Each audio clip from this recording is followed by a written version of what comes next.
بسم اللہ الرحمن الرحیم۔ آج کی ویڈیو میں ہم آپ کو بتائیں گے کہ عورت کب اللہ تعالیٰ کے بہت قریب ہوتی ہے۔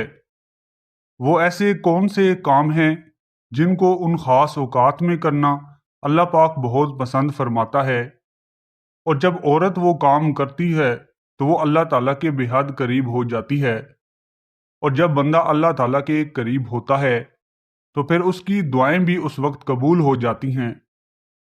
اگر کوئی عورت ان اسباب و وسائل کو اختیار کرتی ہے جو کہ آج کی ویڈیو میں ہم آپ کو بتائیں گے، تو اس کی ہر دعا قبول ہوگی انشاءاللہ تعالی۔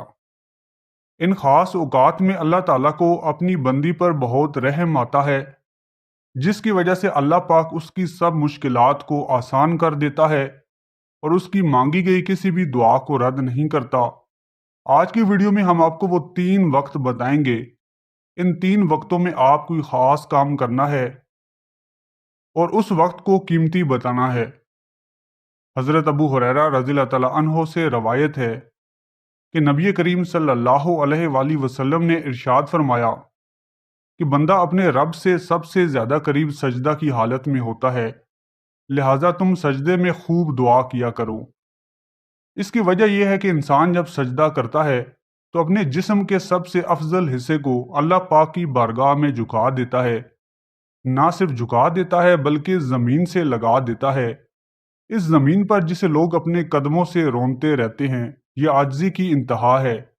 اپنے جسم کے سب سے بلندی حصے کو اپنے جسم کے سب سے زیریں حصے کے مقابل لے آتا ہے۔ انسان کا چہرہ اس کے جسم کا سب سے بلند حصہ ہے اور اس کے دونوں قدم اس کے جسم کے سب سے نچلے حصے ہیں۔ تو اس کائنات کے خالق و مالک کے سامنے خشوع خضوع اور اپنی عاجزی و انکساری کو تسلیم کرتے ہوئے، اپنی بے بسی، لاچاری اور کمزوری کو سامنے رکھتے ہوئے، اس عظیم بزرگ و برتر کے سامنے سجدہ ریز ہو کر اس امر کی تائید کرتا ہے کہ میں بہت بے بس ہوں اور تو بہت طاقتور ہے۔ میں تیرے سامنے سجدہ ریز ہوں، تو میری دعاؤں کو قبول کر، میری بے بسی و لاچاری پر رحم کھاتے ہوئے میرے لیے آسانیاں پیدا کر۔ جب انسان ایسی حالت میں ہوتا ہے اور اللہ کریم کے سامنے اپنی بے بسی و لاچاری کا اظہار کرتا ہے تو وہ اللہ تعالیٰ کے بہت قریب ہوتا ہے۔ رسول پاک صلی اللہ علیہ وآلہ وسلم نے سجدے کی حالت میں کثرت دعا کا حکم اس لیے دیا ہے کہ اس حالت میں بندے کی ظاہری حیت اور اس کی دعا دونوں اللہ رب العزت کے لیے عاجزی اور انکساری کا مظہر ہوا کرتے ہیں۔ اس لیے بندہ سجدے میں سبحان ربی الاعلیٰ کہتا ہے، جس میں اس بات کی طرف اشارہ ہے کہ اللہ پاک اپنی ذات و صفات میں یکتا و برتر ہے، جبکہ انسان اللہ تعالیٰ کی عظمت و جلال کے مقابلے میں انتہائی نیچا اور کم تر ہے۔ اللہ رب العزت کی صفات عالیہ میں ایک بہت نمایاں صفت اللہ کی شان رحمت ہے۔ اسماء حسنہ الرحمن اور الرحیم دونوں اسی صفت کے مظہر ہیں، اور ان میں اللہ کی رحمت کی کثرت کی طرف واضح اشارہ موجود ہے۔ قرآن مجید میں سینکڑوں مواقع پر اللہ پاک نے اپنی اس صفت کا اظہار کیا ہے۔ تمام قرآنی صورتوں کے آغاز میں جو آیت تلاوت کی جاتی ہے اور اپنے ہر کام کا آغاز ہم جس آیت کو پڑھتے ہوئے کرتے ہیں، اس میں یہی تو کہا گیا ہے کہ اللہ پاک بہت رحمان اور رحیم ہے۔ اللہ پاک کی یہ صفت اتنی ڈومینیٹ کرتی ہے کہ اللہ پاک نے ایک پوری سورت ہی اپنی صفت کی تشریح کے لیے نازل فرما دی۔ سورہ الرحمن کو قرآن پاک کی زینت کہا گیا ہے۔ اللہ پاک نے جو خوبصورت انداز میں جو قرآنی شاعری کی ہے، جو خوبصورت انداز میں قافیہ سے قافیہ ملایا ہے، اس کی مثال ڈھونڈنے سے نہیں ملتی۔ اس پوری صورت میں شروع سے لے کر آخر تک اللہ پاک کی اسی صفت کو الیبوریٹ کیا گیا ہے۔ اس کے علاوہ بہت سے مقامات پر گناہ گاروں، گناہوں اور جہنم کے ذکر کے بعد اللہ پاک نے اپنے غفور اور رحیم ہونے کی صراحت فرمائی ہے۔ اس کا مطلب یہ ہے کہ انسان بہت ناسمجھ ہے، گناہوں میں لتھڑا ہوا ہے، اللہ پاک کی عدالت میں بہت سے گناہ لے کر جائے گا، مگر اللہ پاک کی رحمت اس کے گناہوں سے بہت بڑی ہے۔ کوئی بھی انسان اپنے اعمال کے سبب جنت میں نہیں جائے گا، بلکہ اللہ پاک کی رحمت ہی ہوگی جو اس کے جنت میں داخلے کا سبب بنے گی۔ قرآن پاک میں اللہ پاک ارشاد فرماتا ہے کہ تمہارے رب نے اپنے اوپر رحمت کا معاملہ لازم کر لیا ہے۔ اللہ پاک اپنے غمگین اور مایوس بندوں کے لیے ارشاد فرماتا ہے اے میرے وہ بندو جنہوں نے اپنی جانوں پر زیادتی کر رکھی ہے، اللہ کی رحمت سے مایوس نہ ہونا۔ یقین جانو اللہ پاک بہت سارے گناہوں کو معاف کر دیتا ہے، یقیناً وہ بہت بخشنے والا بڑا مہربان ہے۔ بس تم اپنے رب سے لو لگا لو۔ روایات میں آتا ہے کہ قیامت کے دن اللہ پاک دو بندوں کو بلائے گا اور ان سے فرمائے گا کہ تم نے دنیا میں بے شمار گناہ کیے ہیں، اب تمہارا ٹھکانہ جہنم ہے، جاؤ جہنم میں جاؤ۔ اس حکم کو سن کر ان میں سے ایک بہت تیزی کے ساتھ جہنم کی طرف چل پڑے گا، جبکہ دوسرا دھیرے دھیرے چلے گا اور بار بار مڑ کر اللہ کو دیکھے گا۔ اللہ تعالیٰ ان دونوں کو واپس بلائے گا، پہلے شخص سے سوال کرے گا، میں نے تمہیں جہنم میں جانے کے لیے کہا اور تم تیزی سے چل پڑے، اس کی کیا وجہ تھی؟ وہ بولے گا، اے میرے رب، میں نے دنیا میں تو تیری اطاعت نہیں کی، اب آپ کی طرف سے مجھے یہ آخری حکم ملا تو میں نے سوچا کسی ایک حکم پر تو عمل کر لوں، اسی لیے میں تیزی سے چل پڑا۔ اللہ پاک دوسرے سے فرمائے گا کہ تم بار بار مڑ کر پیچھے کیوں دیکھ رہے تھے؟ وہ عرض کرے گا، اے اللہ، تیری رحمت کی امید میں۔ بس یہ سن کر اللہ پاک دونوں سے راضی ہو جائے گا اور دونوں کو جنت میں داخل کرنے کا حکم صادر فرما دے گا۔ بتانے کا مقصد یہ ہے کہ اللہ پاک کے نزدیک ہونا بہت آسان ہے۔ طریقہ یہ ہے کہ نیک اعمال کر کے اللہ پاک کو راضی کر لیا جائے، اور اس کا سب سے بہترین طریقہ ہے کہ اپنے ماتھے کو اس کے حضور میں جھکا دیا جائے، زمین سے لگا دیا جائے، اپنی بے بسی و لاچاری کا کھل کر اظہار کیا جائے اور گڑ گڑا کر سجدے میں اللہ تعالیٰ سے دعا مانگی جائے، کیونکہ اس حالت میں اللہ تعالیٰ بہت رحم فرماتا ہے، اور اس وقت میں انسان اللہ تعالیٰ کے بہت قریب ہوتا ہے اور اللہ تعالیٰ اس کے لاڈ اٹھاتا ہے۔ آج کی ویڈیو میں ہم آپ کو بتائیں گے کہ ایک عورت کن 3 اوقات میں اللہ تعالیٰ کے بے حد قریب ہوتی ہے، لیکن اس سے پہلے ہم آپ کو یہ بتائیں گے کہ کسی نیک عورت پر تہمت لگانا کیسا ہے۔ ایک دفعہ مجلس میں حضرت علی رضی اللہ تعالیٰ عنہ سے پوچھا گیا کہ وہ ایسا کون سا انسان ہے کہ جس کی ساری زندگی کی عبادت ضائع ہو جاتی ہے اور جو بغیر حساب کتاب کے قبر سے سیدھا دوزخ میں جائے گا۔ اس سوال کے جواب میں حضرت علی رضی اللہ تعالیٰ عنہ نے فرمایا کہ میں نے حضور نبی کریم صلی اللہ علیہ وآلہ وسلم سے سنا ہے کہ جو انسان کسی عورت پر تہمت لگاتا ہے تو اللہ پاک اس کی تمام نیکیوں کو ضائع کر دیتا ہے، اور اللہ کے فرشتے اس پر مسلسل لعنت بھیجتے ہیں، جس کی وجہ سے وہ دنیا میں رسوا ہو جاتا ہے اور آخرت میں اس کے گناہوں کا پلڑا بھاری ہو جاتا ہے۔ وہ شخص کہنے لگا، یا علی، کسی عورت پر تہمت لگانے کا اتنا بڑا گناہ کیوں ہے؟ تو مولا علی نے فرمایا، کسی عورت کی سب سے بڑی متاع اس کی عزت ہی ہوتی ہے، اور اللہ نے عورت کو بہت زیادہ قیمتی اور تقدس والا بنایا ہے، اور جو شخص بھی اس تقدس کو پامال کرنے کی کوشش کرے گا تو اللہ پاک اس کا بدلہ ضرور لے گا، اس کے سارے اعمال ضائع کر دے گا اور جہنم کا راستہ دکھائے گا۔ اس لیے کبھی بھی کسی عورت سے ایسی بات منسوب نہ کرنا جو اس نے نہ کی ہو۔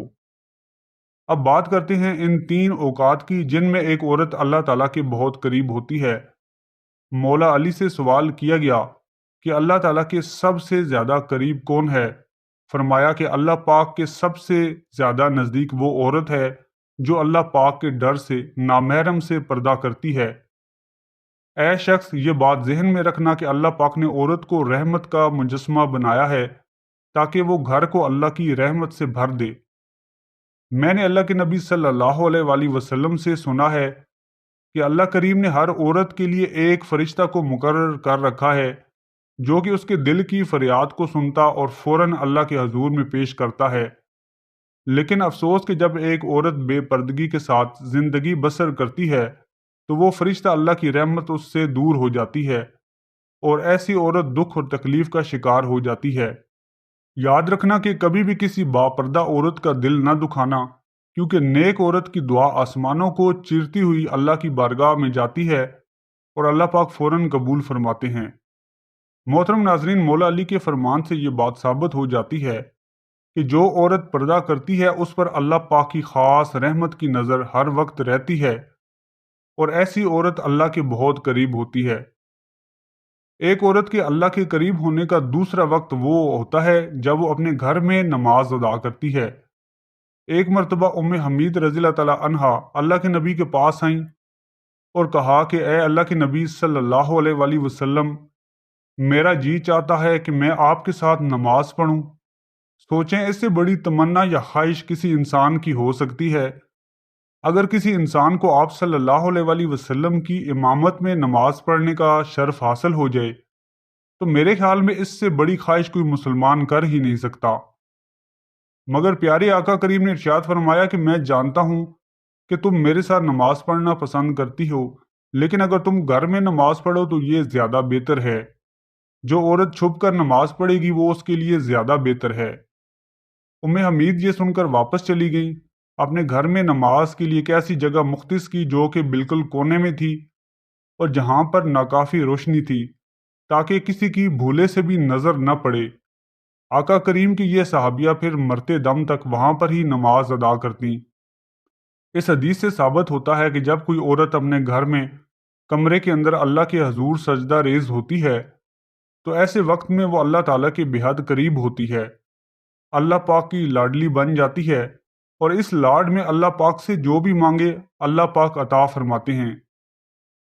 ایک مرتبہ موسیٰ علیہ السلام اللہ پاک سے ہم کلام ہوئے تو ایک سوال کیا کہ اے اللہ، آپ کو سب سے زیادہ عزیز کون ہے؟ اللہ پاک نے فرمایا کہ اے موسیٰ، اگر دیکھنا چاہتے ہو کہ مجھے سب سے زیادہ عزیز کون ہے تو کنعان جاؤ، وہاں پر ایک عورت رہتی ہے جو کہ مجھے سب سے زیادہ عزیز ہے، اس کا نام دیال ہے۔ یہ سن کر حضرت موسیٰ علیہ السلام نے کنعان جانے کے لیے رخت سفر باندھا۔ دل میں شدید تمنا تھی کہ اللہ کی اس بندی کی زیارت کروں جو کہ اللہ پاک کو سب سے زیادہ عزیز ہے، دیکھوں تو صحیح کہ کیا وجہ ہے کہ وہ اللہ تعالیٰ کے اتنے قریب ہے۔ کافی دنوں کے سفر کے بعد بالآخر موسیٰ علیہ السلام اس عورت کے گاؤں میں پہنچ گئے۔ کیا دیکھتے ہیں کہ ایک ٹوٹا ہوا گھر ہے جس کے اندر وہ عورت رہتی ہے جو کہ آنکھوں سے اندھی ہے، اور نہ ہی اس کے ہاتھ ہیں اور نہ ہی پاؤں، نہ ہی کان ہیں کہ کوئی بات سن سکے۔ صرف ایک زبان ہے جو کہ اللہ تعالیٰ کی حمد و ثنا میں مصروف ہے۔ حضرت موسیٰ علیہ السلام نے اس عورت کو دیکھا تو دل میں خیال پیدا ہوا کہ اے میرے رب، تو نے اس عورت کو کسی نعمت سے نہیں نوازا، پھر بھی یہ تیرا شکر ادا کر رہی ہے۔ بس حضرت موسیٰ علیہ السلام کو سوچ کا آنا ہی تھا کہ وہ عورت کہنے لگی، اے موسیٰ، تو اللہ کا نبی ہوگا، لیکن یہ نہ کہو کہ اللہ نے مجھے کچھ نہیں دیا۔ اللہ نے مجھے جو کچھ دیا ہے میں اس کا ساری زندگی شکر ادا نہیں کر سکتی۔ اے موسیٰ، اگر اللہ مجھے قدم دیتا تو میں چل کر باہر جاتی اور گناہ کرتی، لیکن اللہ مجھے عزیز رکھتا ہے اس لیے گناہوں سے بچا لیا۔ مجھے ہاتھ دیتا تو شاید میں اللہ کی مخلوق پر ظلم کرتی، آنکھیں دیتا تو شاید میں نامحرموں کو دیکھتی، کان دیتا تو شاید میں گانا بجانا سنتی۔ صرف ایک زبان دی ہے تاکہ میں اس کی تعریف کر سکوں، اس کا شکر ادا کر سکوں، تو وہ میرے آخرت میں درجات بڑھائے گا اور مجھے جنت میں داخل فرمائے گا۔ اللہ پاک نے میری روح کی آنکھوں کو اتنا منور کر دیا ہے کہ میں نے تمہیں کبھی دیکھا نہیں، لیکن پھر بھی میں تمہیں پہچانتی ہوں، اور جو تم سوچتے ہو وہ سنتی ہوں۔ تو بتاؤ کہ میں اپنے رب کریم کا شکر ادا کیوں نہ کروں؟ یہ سب سن کر موسیٰ علیہ السلام رونے لگے اور فرمانے لگے، یہ تمہارا ایمان ہے جو کہ تمہیں اللہ کے قریب کرتا ہے۔ اس واقعہ سے ہمیں کیا نصیحت حاصل ہوتی ہے کہ جو عورت اللہ پاک کے قریب ہوتی ہے، اللہ پاک اس پر آزمائشیں بھی زیادہ ڈالتا ہے۔ تو جب ایسی عورت ان تکالیف و مصائب کے باوجود اللہ پاک کی ناشکری نہیں کرتی بلکہ اس کی تعریف کرتی ہے، اس کا شکر بجا لاتی ہے، تو وہ اللہ کے بے حد قریب ہو جاتی ہے، اور پھر اللہ پاک اس کی کسی بھی دعا کو رد نہیں کرتے، اس کو دل کا سکون عطا فرماتے ہیں اور اس کو ایسی طاقت عطا فرماتے ہیں جو کہ کسی کے وہم و گمان میں بھی نہیں آ سکتی۔ امید ہے کہ ویڈیو آپ کو پسند آئی ہوگی۔ ویڈیو پسند آئی ہے تو چینل کو سبسکرائب کرنا نہ بھولیے گا، اور کمنٹ سیکشن میں اللہ پاک کی نعمتوں کا شکر ادا کرنے کے لیے شکر الحمدللہ ضرور ٹائپ کریں۔